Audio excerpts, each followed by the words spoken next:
მცენარეები, როგორ დავგეგმოთ ბიუჯეტი და სხვადასხვა ფაქტორების გათვალისწინებით გავალამაზოთ ჩვენი სივრცე, ბინაში, აგარაკზე, ეზოში, ოფისში. რადიო იმედის დილის არხის ეთერშია რუბრიკა მწვანე რჩევები, ელისო ხარჩილავასთან ერთად. Კვლავ მოგესალმებით, ღია ეთერში დაგიბრუნდით მწვანე რჩევებით ელისო ხარჩილავასთან ერთად, როგორც ყოველთვის ძალიან საინტერესო ისტორიით და ამბით შემოგვიერთდა ელისო, მოგესალმები. დილამშვიდობის. და რაც შეეხება დღევანდელ გადაცემას, კლოდ მონეს ლეგენდარულ ბაღზე ვისაუბრებთ, მართლაც ლეგენდარულია და ჯადოსნური ულამაზესი. მოდი არ დავკარგოთ ელისო ძვირფასი დრო და ისტორიით დავიწყოთ. აუცილებლად, კიდევ ერთხელ მივესალმები ჩვენს მსმენელებს, მაყურებლებს. ესეც ერთ-ერთი ბაღების ისტორიიდან გამორჩეული ადგილი უკავია კლოდ მონეს ბაღს და საინტერესო ისტორია ეს არის, რომ როცა მოგზაურობდა ეს მხატვარი, უდიდესი მხატვარი მსოფლიოში ცნობილი მხატვარია, ერთ-ერთ ადგილას გაჩერებულა თურმე მატარებელი, რაღაცა დაემართა, ან დენი გავიდა, ან რაღაცა და ამ დროს უყურებს ამ ტერიტორიას და ეს ადგილი, სადაც მან ბაღი გააშენა, იყო მივარდნილი, უკაცრიელი, მაგრამ მხატვრის თვალით დანახული, ამან აქ დაინახა რაღაცა სასწაული ფერები. მონეტი დაინახავდა. კი და არ გააგრძელა გზა, ჩამოვიდა ამ მატარებლიდან, გაიკითხა იქ სოფელში, გაიარა, გამოიარა და მიხვდა, რომ ნახა, რომ იყიდებოდა ეს ტერიტორია, არც დაფიქრებულა, შეიძინა ეს ტერიტორია და ეხლა რა თქმა უნდა თავისი სამეგობრო წრე წინა აღუდგა, რომ რას ყიდულობ, იმიტომ რომ დაჭაობებული იყო, ყველაფერთან ერთად ეს ადგილი იყო დაჭაობებული. მაგრამ შორი ხედვით დანახული მომავალი ბაღი, ესე აღიქვა დიდმა მხატვარმა. დაიწყო ამ ბაღის მშენებლობა.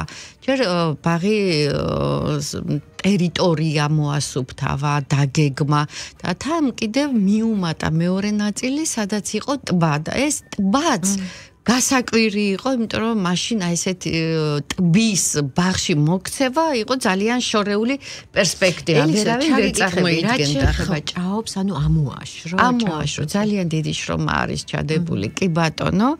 და ტბა დატოვა ტბად. და ტბა დატოვა ტბად. ეს ბაღის სტრუქტურაზე ვისაუბროთ. ეს ყველაფერი ხდებოდა 1893 წელს. ესეც არ ეგონოს ჩვენ მსმენელებს, რომ ეს გუშინდელი ამბავია. ეს არის 1800, ხო, როცა ტექნიკა ჯერ კიდევ იმ დონეზე არ არის განვითარებული, როცა რესურსები იმ დონეზე არ არის ხო განვითარებული და ამ დროს ამ დაოჭაობებულ ტყე-ღრეში გაუვალ ადგილას ამ ადამიანმა დაინახა თავისი მომავალი ბაღი.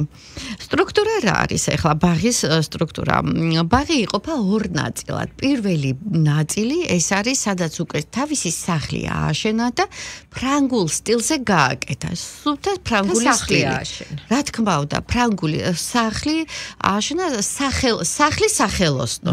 ანუ ბოლო წლებში, როგორც ახლა ისტორიას ვკითხულობთ, მხატვარი აქ იყო, არსად არ გადიოდა, აქ აკეთებდა, ქმნიდა იმ თავის უნიკალურ შედევრებს. კი ბატონო, და ესეთი ნათქვამიც ქონია თავის დროზე, რომ სოფლიოში დედამიწაზე ქალები რო არ იყვნენო, მე ალბათ მარტო ყვავილებს დავხატავდიო და მართლაც მონეს ნახატები სულ ყვავილები და ქალები არაჩვეულებრივი.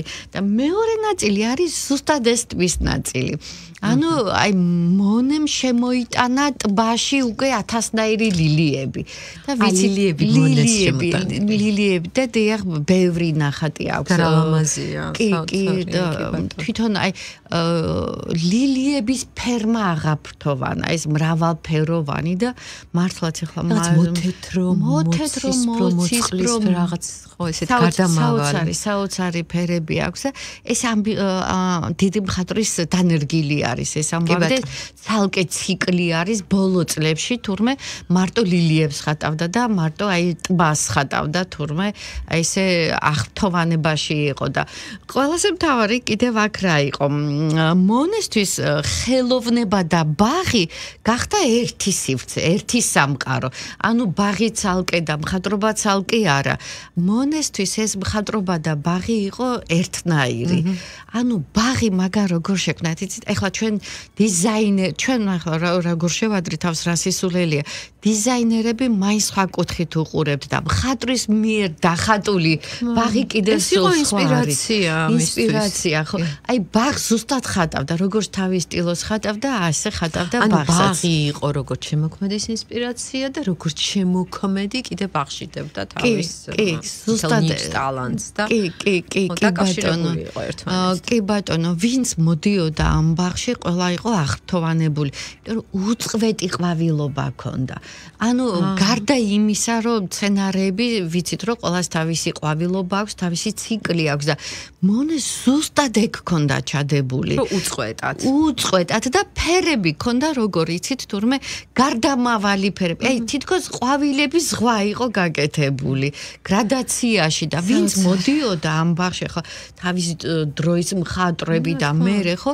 ყველა ზუსტად აი ეს მომენტი ხო აღაფრთოვანებდა რომ აი უწყვეტი ყვავილობა იყო და უწყვეტი ფერთა გადასვლა იყო ფერთა გრადაცია იყო თურმე აი თეთრიდან დაწყებული ვარდისფერი სიჭრელე ქონდა ნინო შერო გიყვარს ხო სიჭრელე მაგრამ ეს სიჭრელე გამაღიზიანებელი არისო ისე ლამაზად ქონდა ახლა მხატვრის მიერ დანახულად სულ სხვა იყო აი რა შეიძლება სიჭრელეს აბსოლუტურად ვიზიარებ აი მონეს ხედვას იქიდან გამომდინარე ხო როდესაც სიჭრელეზე იმდენ ნაზად ჭრელი შემიძლია აი ასეთი შესატყვისი მოუძებნო და არა მკვეთრი სიჭრელე აი ნაზად სიჭრელე ქონდა ამას მართლა მონე გააკეთებს ამას ხო და დიდი მხატვრები გააკეთებენ ნაზად სიჭრელე რა კარგად შეარჩიეს თქვენ ეს სიტყვა ანუ აქ არისო კი ქონდა რაღაცა წითელი ფერის ყვავილი ქონდა იქ რაღაცა მაგრამ ეს ყოველას თავისი ადგილი ქონდა მიჩნეული თურმე და აი ზუსტად ის ლილიების ბაღიც აი ამ პრინციპით ქონდა გაკეთებული ძალიან ლამაზი მაგრამ ნუ როგორც ყოველთვის დიდ საქმებს ყოველთვის აქვს დიდი წინააღმდეგობები ასე იყო ასე არის და ასე იქნება ალბათ როდესაც ადამიანი აკეთებს ძალიან დიდ საქმეს მართლაც ბევრი ეწინააღმდეგება ხო და ერთი შეკითხვა მაქვს ნინო ეს რა იყო ეს შური იყო თქვენ როგორ ფიქრობთ თუ შიში იყო იცი რა ვერ გეტყვი ხა მონეს სამეზობლოში რა ხდებოდა მაგრამ სავარაუდოდ გააჩნია ადამიანთა კატეგორიას პირველი შური რა თქმა უნდა შური ასე მგონია და შიში არ ვიცი შეიძლება რა მაგრამ რისი შიში ვერ გეტყვი ამას შენ თუ ახსნი არ ვიცი ანუ შიში რისი ქონდათ ნახეთ ეს ბაღს ვიცით რომ თავისი წყლის რესურსები ჭირდება და სამეზობლოს იმის შიში გაუჩნდა ეს წყალს გადაგვიკეტავს და თავის ბაღს მოახმარსო აი შიშის ფაქტორი ეგ იყო გასაგებია მეორე ფაქტორი კიდევ ის იყო რომ მონეს ძალიან ბევრი ეგზოტიკური მცენარეები მოქონდა და ამის შიშიც რომ ეს ეგზოტიკურმა მცენარებმა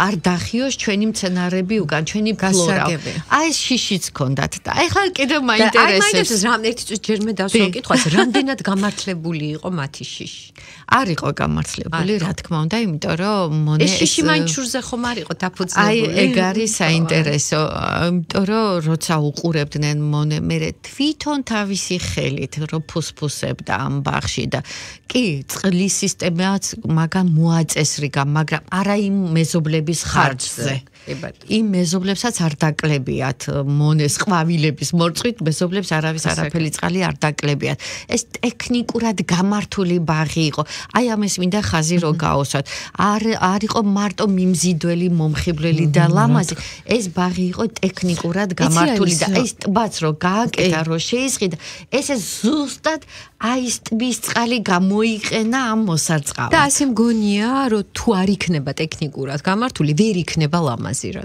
თქმა უნდა იმიტომ რომ ტექნიკური გამართვა უზრუნველყოფს ამ სილამაზეს ამ სილამაზესაც უზრუნველყოფს ზუსტად ეგ იყო და მე უკვე როცა ეს ვის ბევრი ეს იყო ჟივერნი ხო არაფერი ისეთი სოფელი კაციშვილმა არ იცოდა ამ სოფლის ხსენება მაგრამ აი ეს მონეს ბაღის მერე რა თქმა უნდა გაჩნდა ვიზიტორები უკვე თვითონ მხატვრის სიცოცხლის დროსაც ხო იმდენად მომხიბვლელი იყო ეს ბაღი რომ თავისი მხატვრების გარდა აქ უკვე ევროპიდან ყველა ქვეყნებიდან დადიოდა ვიზიტორები და ეს უკვე თავისთავად ინფრასტრუქტურას მოწესრიგებას გულისხმობს, ასე ვთქვათ, ჩვენს ენაზე, თანამედროვე ენაზე, ტურიზმის განვითარებასაც და იქ უკვე იმ სამეზობლოსაც გაუჩნდა, იქ სასტუმროები გაჩნდა, იქ რაღაცა პატარა ფრანგული კაფეები გაჩნდა და უკვე ხალხი დაწყნარდა ეს აჯანყებულები, ასე ვთქვათ, მიხვდნენ, რომ ეს იყო ძალიან დიდი საქმე. მათაც სარგებელი რომ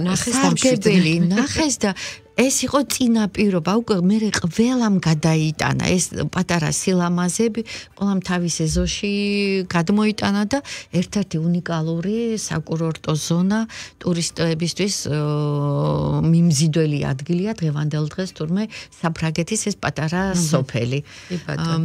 და შროშანების ციკლი რო დაიწყო მონე 1899 წელს, რას უკავშირდებოდა და კარგად რომ გვიანბოდა, აგვიხსნა, რას მოიაზრებდა. კი, შროშანების ციკლი არის ზუსტად ეს ტბაში რო გააშენა ამ ადამიანმა უკვე ეს შროშანები. ეს ტბა ძალიან დიდ ჰექტარზე იყო. არ იყო ეს მცირე ზომის და ზუსტად აქ თუ რამე ფერი შროშანი არსებობდა მსოფლიოში. ყველა შროშანები ჩამოიტანა მარტო იქ კი არ დააბინა, ამას მხატვრობაში გადმოიტანა და ზუსტად ეს მხატვრული ციკლი, შროშანების ციკლი დაარქვა თავის სერიასაც და მე ინტერნეტში რომ მოვიძიე, მართლაც უნიკალურია.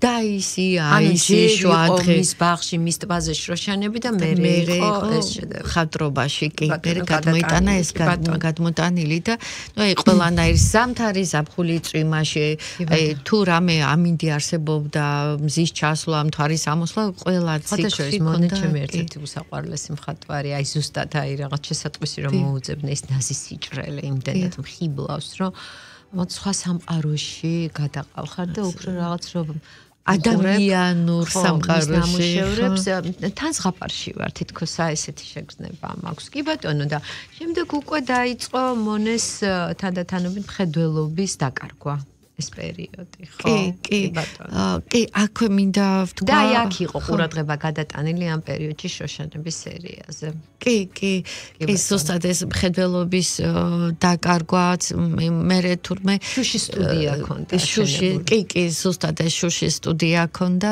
სადაც ალბათ იმ შუში ბის ანარეკლით ხედავდა კიდევ სანამ შეეძლო რომ დაენახა სულ ბოლო წუთამდე ხატავდა ვიცით და აი მეზობლების თემასაც რომ საუბრობთ ეს მეზობლების თემა მარტო სამეზობლოში კი არ იყო ეს წინააღმდეგობა ანუ სულ უჩიოდნენ სულ აწუხებდნენ იცით აი მაინც მიხოთ იმისა რომ მე ინფრასტრუქტურა მოეწყო ვიზიტორების რაოდენობა მიიღო და მაინც იქამდე და მერეც რა თქმა უნდა ყოველთვის ხო ალბათ ისევ და ისევ ეს შურის ამბავი არის კი ნუ მე რა თქმა უნდა ეს მეორე მსოფლიო ომი და ომი ვიცით რომ ყოველთვის საშინელება ომი ყველაზე დიდი საშინელებაა სამყაროში რაც კაცობრიობა ხო ეს რა თქმა უნდა გვერდი ვერაუარა მეს მებაღეებიც დაიშალა ასე ვთქვათ იქ მარტო მონე არ უვლით ამას მთელი კომპლექსური მოვლა ჭირდებოდა მაგრამ მე დროთა განმავლობაში შვილმა აღადგინა ეგ ბაღი კი მაინც მოხდა ამ ბაღის აღდგენა გადაცა უკვე სახელმწიფოს ასე ვთქვათ საფრანგეთის სამხატვრო აკადემიას გადასცა ერთობლივი ძალებით მოხდა ამ ბაღის აღდგენა მაგრამ როგორც ამბობენ და წყაროები და როჩაც აი ეს პირველადი რაც თვითონ მონემ შექმნა თლად ისეთი არ არის იმიტომ რომ იქ ხო კი ბატონო რაღაც ალბათ მომენტები დაიკარგებოდა ხო მაგრამ მაინც ძალიან კარგი რამ მოხდა რომ არსებობს დღეს მონეს ბაღი კი ბატონო და მისმა შვილმა კარგი საქმე გააკეთა კი და ნუ ესეთი ისიც არის საუბრებით რომ მონე მარტო ბაღი კი არ გააკეთა მონე მაგ თავისი ცხოვრება და თავისი ხელოვნება გააკეთა რომელიც შთამომავლობით კი არა და ნუ ხო გადადის და დღესაც აღფრთოვანების ცენტრი არის ერთ-ერთი კულტურა დანერგა ასე ვთქვათ და საერთოდ მე მინდა ვთქვა ჩვენ დროთა განმავლობაში პერიოდულადაც შემოგთავაზებთ, მარტო მონე არ იყო ის მხატვრების ბაღი შექმნა. კი, ძალიან ბევრი მხატვრები არიან, ვისაც აქვთ თავიანთი ბაღები გაკეთებული, არიან მსახიობები და მე ამ ინფორმაციას ესე ნელ-ნელა ჩვენს მაყურებელს აუცილებლად მივაწვდი. ნამდვილად საინტერესო იქნება და ჩვენ კიდე დრო დაგვჭა და აი აღნიშნეთ რომ მონეს ბაღი ჩვენ აღნიშნეთ კი არა ესეა რომ აი რაღაცა ისეთი ჭრელი, მაგრამ აი ნაზი სიჭრელი ეს ტერმინი შემოვიტანე, მე მგონი უხდება, ხო? კი. და ჩვენს რეალობაში მოდი ახლა, როდესაც დამკვეთი მოდის. და საუბარია ბაღის გაშენებაზე, ნუ ბუნებრივია ახლა ბაღი მოიცავს სცენარებს, ყვავილებს. აი ეგრეთ წოდებული, არ ვიცი, ნაზი სიჭრელე რამდენად მოთხოვნადია. კი, თუ უფრო ქართველი მომხმარებელი, ასე ვთქვათ, სიმწვანისკენ იხრება. ვარდები ძალიან პოპულარულია. კი, ვარდები რეალობაში ვარდები ძალიან პოპულარული არის ნამდვილად, მაგრამ აი ზუსტად ესეც ხო გემოვნების საკითხი არის. აი ნაზი სიჭრელე შეიძლება ზუსტად აი ფერთა გამით მიიღო და ყველა სიჭრელეს რო გამოიყენებ ტერმინს ნინო მიაწვე. აუცილებლად ზუსტად ეს ვარდებით შეიძლება ამისი მიღწევა. იცი თუ ოდესმე ბაღი მექნება. ძალიან მომწონს ვარდების ბაღი, მაგრამ ალბათ ჩემი ბაღი უფრო მონესტილში იქნება. კი. და ნინო, შენც კიდევ გიყვარს იაპონური სტილი და კი, მონეს ზუსტად ეს გააკეთა და ის რკალისებური ხიდი ამ ტბაზე რაც გააკეთა, ის სპეციალურად იაპონურ სტილზე ეს არის, ხო? იაპონურ სტილზე გააკეთა. კი, აი მონეს ბაღიც, ხო, აი ხო ვთქვით რომ ორ ნაწილად იყოფა. ერთი ნაწილი არის ფრანგული სტილი, რა კლასიკა და გეომეტრია, სადაც ეს ნაზი სიჭრელე ჭარბობდა. ნაზი სიჭრელე საიდან მიიღო, როგორც მარადმწვანებიდან, ასე მრავალფეროვანი ვარდებისაგან და ჩამოტანილი ეგზოტიკური მცენარეებისაგან. და მეორე ნაწილი, ეს ტბის ნაწილი, რაც იყო, აი აქ ჩართო ზუსტად ეს იაპონური სტილი. და აი ამ ხიდები ბევრ ნახატებში ჩანს, ხო, ეს მორკალური წითელი ხიდები, თავისი ბამბუკებით, ტირიფებით, შროშანები, ნუ რაღაცა ფანტასტიკური აქვს და ზღაპრულია. კი და ეს როგორი შერწყმა მოახდინა ამ ადამიანმა ფრანგულსა და იაპონურ სტილებს შორის და თქვენი კითხვიდან გამომდინარე, კი როგორ არა, თანამედროვე დამკვეთები ზუსტად ამ სიჭრილისკენ მიიწრაფიან. იხრებიან. კი მე მახსოვს რომ სადღაც 10-12 წლის წინ უფრო აი მარადმწვანეებზე ჰქონდათ აქცენტი, ხო? იმიტომ გავამახვილე ყურადღება, რომ ეს სიმწვანე ძალიან აქტუალური იყო, ძალიან ლამაზია რაზეა საუბარი. ძალიან ლამაზია, მაგრამ ამავე დროს არის მოსაწყენიც. ეხლა წარმოგიდგენთ 12 თვე არაფერი რო არ ყვავის ამ მეზოში, ხო მოსაწყენია. ადვილი მოსავლელია, როგორც ვიცი. ეს პლუსია. ეგ პლუსი აქვს, რომ ადვილი მოსავლელია, მაგრამ ნახეთ, აი მე ძალიან მიყვარს ხოლმე სეზონურობა, მე ჩემს ტრენინგებზეც სულ ამაზე ვსაუბრობ, რომ ბაღი ყოველთვის ლამაზი და კარგი არის, როცა არის სეზონურობა და ბალანსი, როგორც მარადმწვანები, ასევე მოყვავილეები. ძალიან მომწონს ეს მარადმწვანები, იმიტომ რომ ზამთარშია ეს ყველაფერი რო იძინებს, ეს შიშველი ტოტები, ისინი ყავისფრები, ზოგადად ჩვენთან ყავისფერია, ხო? როდესაც იქ მარადმწვანეც სინაკლები გვაქვს ჩვენ ზოგადად. აი ამ სიცარიელეს. კი, ჩვენი ტყეებიც, საქართველოს ტყეებიც უფრო ფოთლოვანი ტყეებით გამოირჩევა და ეხლა თუნდაც დასავლეთ საქართველოში წახვალ თუ აღმოსავლეთ საქართველოში ყველაფერი ყავისფერია და აქა-იქ შეიძლება რაღაც მარადმწვანე ნაძვები და კედრები მოუკრათ თვალი. ეს სინაკლები გვაქვს და ზუსტად ეს ბალანსი არის კარგი. აი ეს პატარა კომპოზიციას გააკეთებს, ზუსტად ეს კომპოზიციაც ამ პრინციპით უნდა იყოს აგებული. მარადმწვანე მოყვავილი ბალანსი. და მოვლის თვალსაზრისით ელისო, არ არის ალბათ ადვილი, ხო? არ არის, რა თქმა უნდა, არ არის ადვილი. და მარადმწვანე სპეციფიური მოვლა უნდა ამასე შემდეგ, ხო?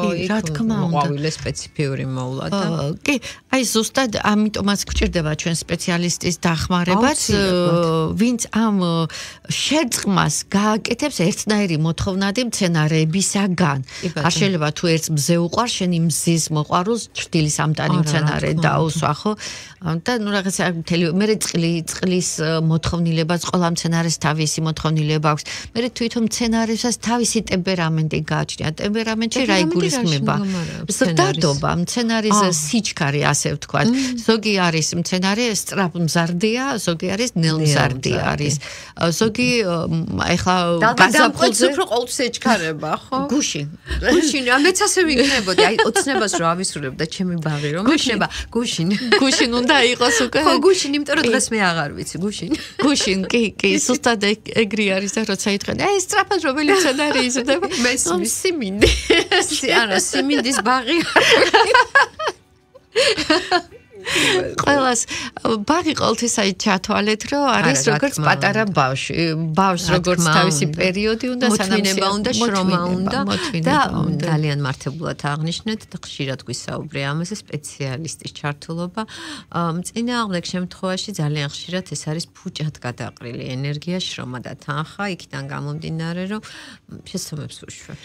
კი, აი ჩვენ როგორც აღნიშნეთ, ეხლა კი აღადგინეს, ხო, მონეს ბაღი, მაგრამ ის ეფექტი რაც თავიდანვე იყო, აი რატომ? იმიტომ რომ ეხლანდელი ტექნოლოგია და ეხლანდელი საშუალებაა. ანუ ის ჯიშები რაც მას ჰქონდა, გამოყვანილი. დაიკარგა. იმას ძალიან ბევრი ექსოტიკებს გამოყავთ, რა ვიცი, უამრავი ჯიში და მაგრამ ნახეთ ის ხო თავისი ხედვა ჰქონდა მაგას. თავისი ხედვა ჰქონდა. ანუ ის ჯიშები, ის ეგზოტიკური მცენარების განლაგება დაკარგული არის და ბოლომდე არ არის თურმე აღდგენილი. თუმცა ალბათ ფოტოები ხო იყო და ნუ მიმსგავსება რა თქმა უნდა, მაგრამ ის პირველი ეფექტი რაც ჰქონდა, ის ეფექტი უკვე აღარ არის. ნუ ეხლა პირველი ყოველთვის ორიგინალია და მას მე ვერაფერი ვეღარ იმიტომ რომ მთელი თავისი ცხოვრება, დარჩენილი ცხოვრება მონემ შეწირა ამ ბაღს, ხო? მონეს მერე თან როგორ ქონდა თურმე ეს მცენარები განლაგებული. ეხლა მე ამ წუთას შევხედეთ, ეს ვარდისფერია, ეგრე არა. ეს ვარდისფერი დილას როგორი ვარდისფერი იყო. მზის ჩასვლის დროს ხო, მზის ჩასვლის დროს როგორი იყო, მზეზე როგორი იყო, ზამთარში როგორი იყო. აი ეს ქონდა გათვალისწინებული და ეს იყო ზუსტად ამ ბაღში მომხიბლელი. სწორედ მისი ეს შემოქმედება იყო ბაღის ინსპირაცია და აი საოცარი ბაღის რა ვიცი გაშენების წინაპირობა და პირიქითაც ეს ბაღი აძლევდა კიდეს სტიმულს. კი ბატონო, ეხლა ნახატებით რო დავათვალიერეთ აი ქალის სილუეტებიც რო აქვს ხოლმე ხო აი ბაღი თვითონ ამ ქალის ჩაცმულობაც გოლგებით რაღაც თითქოს აი ერთია ის ქალის იქ არის ამოზრდილი ანუ ცალკე სტრუქტურა არ არის ერთი მთლიანობა არის და ნუ ახლა ამას ისევ თუ მონე აღადგენს ხო ზუსტად ისევე ამ ბაღს ეგ არის სხვა კი ბატონო შეიძლება ჩვენც ახლა მივამსგავსოთ ბაღები აი თუნდაც ახლა ვიღაცამ რომ ითხრას იცით რა მე მონეს ბაღი მინდა ახლა მე მონეს ბაღს ვერასდროს ვერ გავაკეთებ ტექნოლოგიურად კი მეცოდი მიმსგავსებით ხო ანუ ძირითადი შტრიხები ხაზები რაც არის იმას რა თქმა უნდა გაიქარეთ რა თქმა უნდა ზუსტად ასე რომ მოვადა ოცნებას რა ავისხლებ მონეს ბაღი უნდა გავაკეთო მიხვდი ნინო უკვე რომელი ბაღი გინდა შენ იაპონური ბაღიც გინდა იაპონური ბაღის შტრიხებიც არის და აქედან ნაზი